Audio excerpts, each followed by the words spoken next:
میرے نبی نے فرمایا معاذ الا انبئک بملاک ھذا کلہ، اب پہلی حدیث سنا رہا ہوں، معاذ تمہیں اپنے دین کی سمری بتاؤں؟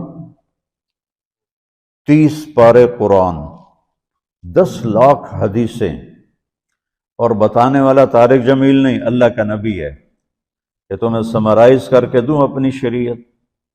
ان کا جی ما ہوا، وہ کیا ہے؟ تو آپ نے زبان باہر نکالی، یہ نشان بنایا کینچی کا اور یوں کیا، پھر کہا کف ھذا، اپنی زبان پہ قابو رکھنا سیکھ لو، اپنی زبان کو سنبھال لو۔ کینچی بنائی، کینچی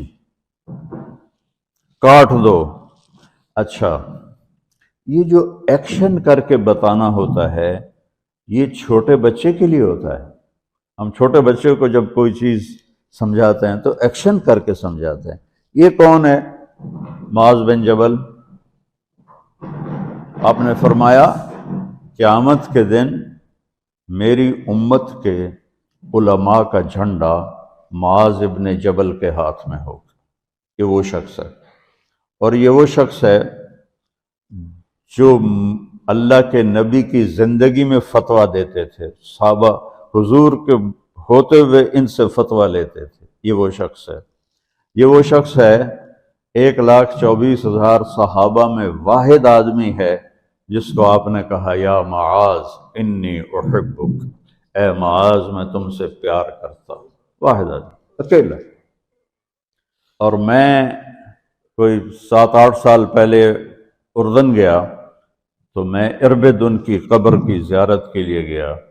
میں جب انٹر ہوا اس وقت ان کو وفات پائے 1418 سال ہو چکے تھے، 1418 سال ہو چکے تھے۔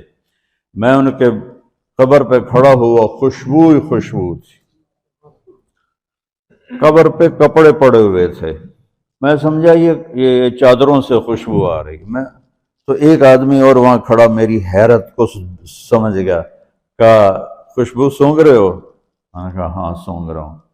مجھ سے کہنے لگا چادروں سے آ رہی ہے؟ میں نے کہا ہاں۔ کہا سونگو۔ تو میں نے چادروں کو سونگا، کسی ایک میں نہیں تھی۔ پھر اس صاحب نے مجھے بتایا کہ یہ اس قبر سے ہر وقت خوشبو آتی ہے۔ 1418 سال ہو گئے اور اس بندے کی قبر سے خوشبو آ رہی ہے۔ اس کو ایسے سمجھایا جیسے معصوم بچے کو۔ ایسا کیوں کیا؟ کہ یہ مشکل ترین کام ہے۔ آپ کے یہ موٹر ویز پر کتنے بڑے بڑے ٹرالے چل رہے ہوتے ہیں، ان کو بریک لگانا آسان ہے۔ کتنے بڑے بڑے کروز میں نے کئی دفعہ سفر کیے تو ان کو بریک لگانا آسان ہے، اور 380 کو بریک لگانا آسان ہے، اس کم وقت کو بریک لگانا بڑا مشکل۔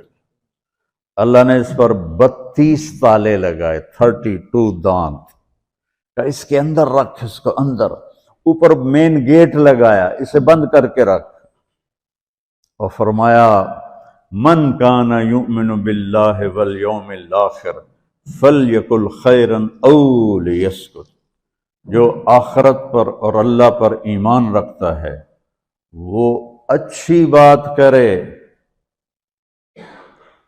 اور اگر زبان پہ کوئی غلط آنے لگے تو خاموش ہو جائے۔ غیبت، بیک بائٹنگ، ٹونٹنگ، طنز، الزام، گالیاں۔ ہمارے ہاں تو گالیاں بھی بڑی سپر کلاس گالیاں ہوتی، تو اس سے اللہ اکبر کا کی مطلب ہے؟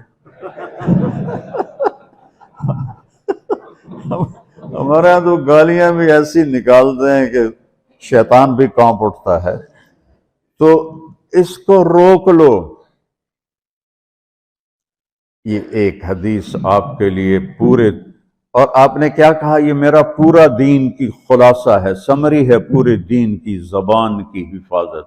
آپ نے ابو ذر سے کہا ابو ذر تمہیں 2 باتیں بتاتا ہوں، قیامت کے دن پوری قیامت کے انسان ایسا عمل ان کے پاس نہیں ہوگا جو میں تمہیں دو باتیں بتانے لگا ہوں، اور ان کا اتنا بڑا وزن ہے کہ کسی بڑے سے بڑی نیکی کا وزن بھی اس کے برابر نہیں ہوگا۔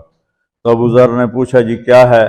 فرمایا ایک اچھے اخلاق اور ایک زبان کی حفاظت۔ ابو ذر مہینہ مہینہ کسی سے بات نہیں کرتے تھے، پورا مہینہ گزر جاتا تھا کسی سے بات نہیں کرتے تھے کہ زبان سے کوئی غلط بول نہ نکلے۔ یہاں گھروں میں لڑائیاں کیوں ہیں؟ زبان کا بول ہے۔ یہاں بچوں کی طلاقیں کیوں ہو رہی ہیں؟ زبان کا غلط بول ہے۔ ماں باپ کیوں ہرٹ ہو رہے ہیں؟ اولاد کی بدتمیزی اور زبان کا بول ہے۔ زبان کا بول سینہ کاٹ کے رکھ دیتا ہے۔ ہمارے پاکستان میں نا بسوں کے پیچھے عجیب عجیب جملے لکھے ہوتے ہیں۔ تو چکور ایک پرندہ ہے، میں نے زامبیا میں دیکھا، جنگل میں مجھے انہوں نے دکھایا، بڑی خوبصورت چال چلتا ہے ایسے بڑا مست ہو کے۔ تو جب کوئی نئی بس ہوتی ہے تو اس کے پیچھے لکھا ہوتا ہے ویکھ ٹور چکوری دی۔ تو چکوری کی چال دیکھو، بس کو چکوری بنا دیا اور چکوری جا رہی۔ جب وہ پرانی ہوتی ہے تو لکھ ہوتا ہے ہارن دے کر پاس کرے، جب تھوڑی اور پرانی ہوتی ہے تو لکھ ہوتا ہے یا پاس کر یا برداشت کر، اور جب وہ اور پرانی ہوتی ہے تو اس کے پیچھے ایک ملنگ بنا ہوتا ہے، لکھا ہوتا ہے نہ چھیڑ ملنگان۔ یہ تو فضولیات ہیں، اب میں اصل بتاتا ہوں۔ تو میں سفر میں تھا اور پڑھ رہا تھا، تو میں پڑھتے پڑھتے تھک گیا، میں نے کتاب بند کی، تو ہم ایک بس کو کراس کر رہے تھے، تو اس کے پیچھے ایک جملہ لکھا تھا، وہ آپ کو سنانا ہے۔ لکھا ہوا تھا دل، اس کے آگے لکھا تھا برائے فروخت، for sale, heart for sale. نیچے لکھا تھا قیمت، آگے لکھا تھا ایک میٹھا بول، ایک میٹھا بول۔ اور میٹھے بول پر اپنے ماں باپ کے دل خرید سکتے ہیں، بھائیوں کے بہنوں کے خرید سکتے ہیں، بیگم کے خرید سکتے ہیں، بیگم خامند کا خرید سکتی ہے، بچوں کا دل آپ خرید سکتے ہیں، بچے ماں باپ کا دل خرید سکتے ہیں۔ اور اللہ نے مجھے 2 دفعہ یوں دنیا پھرائی ہے، ایسے 100 کے قریب ملکوں میں اللہ مجھے لے کر گیا ہے۔ نمازی بھی بہت، مسجدیں بھی بہت، حاجی بھی بہت، داڑھی والے بھی بہت، پگڑی والے بھی بہت، لیکن اس کو سنبھالنے والا ملتا ہی کوئی نہیں کہ جو اس پہ قابو پاتا ہو۔ آپ کی لائف بیوٹیفل نہ ہو تو مجھے کان پکڑا دیں، کیوں کہ میں نبی کے وعدے کے پر بات کر رہا ہوں۔ تو معاذ کہنے لگے یا رسول اللہ زبان کے بول پر بھی پکڑ ہوگی؟ میں کہا تیرا بھلا ہو جائے، سب سے زیادہ جہنم میں گرانے والی زبان ہوگی، زبان ہوگی۔